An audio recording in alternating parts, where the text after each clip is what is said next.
السلام علیکم ورحمۃ اللہ وبرکاتہ۔ تمام ویورز کیسے ہیں آپ؟ امید ہے کہ آپ خیریت سے ہوں گے۔ اللہ تعالیٰ آپ کو اور آپ کے اہل خانہ کو شاد و آباد رکھے، تمام رنج و غم کے جو سائے ہیں وہ دور عطا فرمائے اور خوشیوں کی بارش آپ کے اوپر نازل عطا فرمائے، آمین بجائے خاتم النبیین صلی اللہ تعالیٰ علیہ وآلہ وسلم۔ الحمدللہ رب العالمین والصلاة والسلام علی سید المرسلین، اما بعد فاعوذ باللہ من الشیطان الرجیم، بسم اللہ الرحمن الرحیم۔ فرمانے آخری نبی صلی اللہ تعالیٰ علیہ وسلم، جو مجھ پر روزانہ 50 مرتبہ درود پاک پڑھے گا، بروز قیامت میں اسے مصافحہ یعنی ہاتھ ملاؤں گا۔ سبحان اللہ۔ تو وہ اصول برکت کے لیے ایک دفعہ درود پاک پڑھ لیتے ہیں، صلو علی الحبیب صلی اللہ تعالیٰ علی محمد۔ آج میرا جو موضوع ہے اور آج جو میں بات آپ کو بتانے لگا ہوں، بہترین مجرب، جی ہاں، اور اگر اس کو ہم مضبوطی سے پکڑ لیں گے اور تھام لیں گے تو انشاءاللہ الکریم بہت ساری بیماریوں سے بھی ہمیں شفا نصیب ہوگی، بہت ساری پریشانیوں کا حل بھی ہمارا نکل آئے گا، اور اس کے ساتھ ساتھ انشاءاللہ الکریم قدم قدم پہ ہمیں کامیابیاں نصیب ہوتی چلی جائیں گی انشاءاللہ الکریم۔ جی ہاں، تو وہ کیا چیز ہے؟ وہ ہے قرآن کریم۔ بالکل جی، قرآن کریم ہمارے لیے ایک بہترین دوا ہے۔ وہ کس طرح ہے؟ آئیے سنتے ہیں حدیث مبارکہ سے۔ آخری نبی مکی مدنی محمد عربی صلی اللہ تعالیٰ علیہ وآلہ وسلم نے ارشاد فرمایا، خیر الدواء القرآن، یعنی قرآن پاک بہترین دوا ہے۔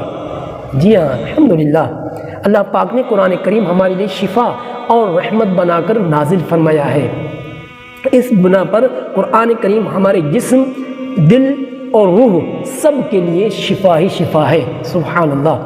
اب چاہے بیماری ظاہری ہو یا باطنی ہو، حسی ہو یا معنوی، اس کے خاتمے کے لیے قرآن کریم بہترین دوا ہے۔ جی، تو اگر ہم قرآن کریم سے اپنی بیماری کی شفا حاصل کریں گے تو امید ہے کہ شفا حاصل ہو ہی جائے گی۔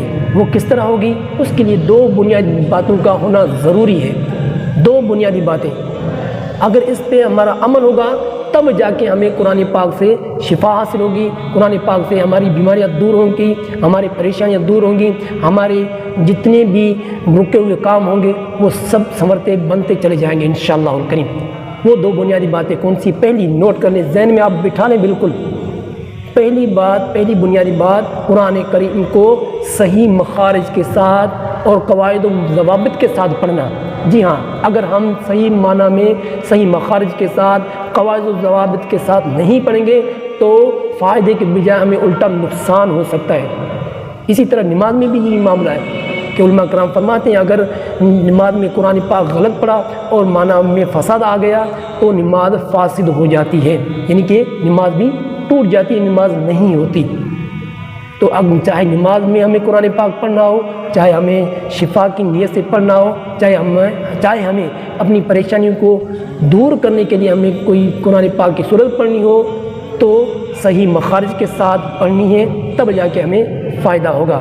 اچھا، دوسری جو بنیادی بات ہے وہ ہے کامل یقین۔ جی ہاں، کامل یقین اگر ہمارا ہوگا تب جا کے ہمیں فائدہ ہوگا۔ ہم نے قرآن پاک صحیح پڑھنا سیکھ لیا، چلو مان لیا ہم نے صحیح پڑھا، مخارج کے ساتھ پڑھا، بہترین انداز سے پڑھا، اچھے قاری صاحب کو سنا کے دیا تو انہوں نے بھی اوکے کر دیا کہ بھئی آپ بالکل صحیح درست قرآن پاک پڑھنا سیکھ گئے ہیں، اور آپ نے کسی قرآن پاک کی صورت کو پڑھنا شروع کیا اپنی شفا کے لیے یا کسی اور مقصد کے لیے، مگر آپ کا یقین کامل نہیں، اس میں آپ کا یقین کمزور ہے تو آپ کو فائدہ نہیں ہوگا۔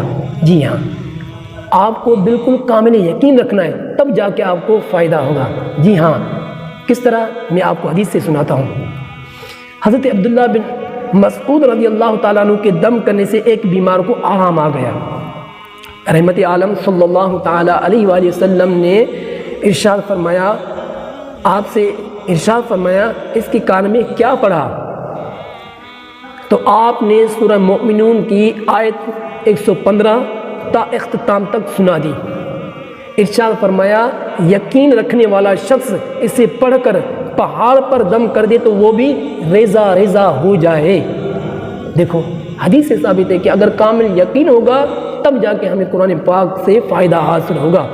تو یہ دو بنیادی چیزیں آپ اپنی ذہن میں بٹھا لیجئے۔ ایک پہلی بنیادی بات، قرآن کریم کو صحیح مخارج و قواعد و ضوابط کے ساتھ پڑھنا ہے، اور دوسرا اس پہ کامل یقین رکھنا ہے، تب جا کے ہمیں انشاءاللہ تعالیٰ وہ فائدہ حاصل ہوگا، وہ مقصد ہمارا پورا ہو سکے گا۔ 4 ایسی صورتیں ہیں جن کی برکت میں آپ کو عرض کروں گا، ابھی آپ غور سے سنیے گا، انشاءاللہ تعالیٰ خوب آپ کو اس کی برکتیں ملیں گی۔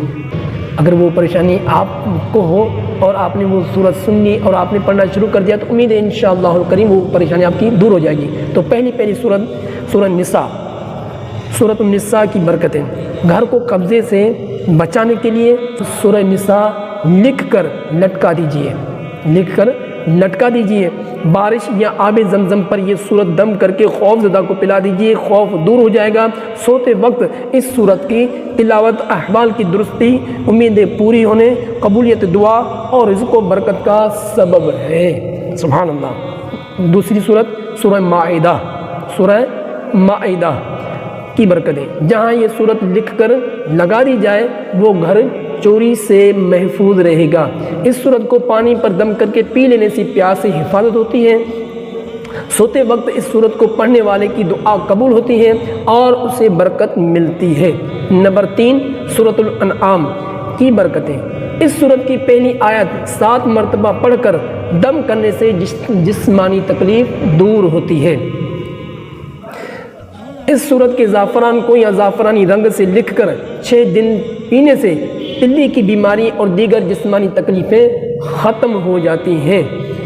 2 رکعت نفل میں اس سورت کی تلاوت کرنے اور اس کے بعد عافیت مانگنے والا آفتوں سے محفوظ ہو جاتا ہے۔ سبحان اللہ۔ سوتے وقت سورۃ الانعام پڑھنے والے کے مویشی، اونٹ وغیرہ میں برکت ہوتی ہے۔ اگر کوئی بیوپاری ہے جانوروں کا، یا جس نے اپنے جانور اپنے گھر میں پال رکھے ہیں، تو ان کے لیے تو یہ بہت انمول خزانہ ہے۔ نمبر 4 سورۃ الاعراف کی برکتیں۔ زعفران سے اس سورت کو لکھ کر بطور تعویذ پہننے والا بد نظری، دانت اور دل کی تکلیف اور بچھو سانپ کے ڈسنے سے محفوظ رہے گا۔ سورہ اعراف کی آیت نمبر 201 کو بکری کے کلیجے پر دم کر کے کھانے سے نظر کی کمزوری دور ہوتی ہے۔ سبحان اللہ۔ تو اللہ تعالیٰ ہمیں قرآن کریم سے شفا حاصل کرنے کی توفیق نصیب عطا فرمائے۔ خوب قرآن پاک کو پڑھنے اور اس سے برکتیں حاصل کرنے کی توفیق نصیب عطا فرمائے، اور قرآن کریم کو صحیح مخارج کے ساتھ اور کامل یقین کے ساتھ پڑھنے کی توفیق نصیب عطا فرمائے۔ آمین آمین بجاہ خاتم النبیین صلی اللہ تعالیٰ علیہ وآلہ وسلم۔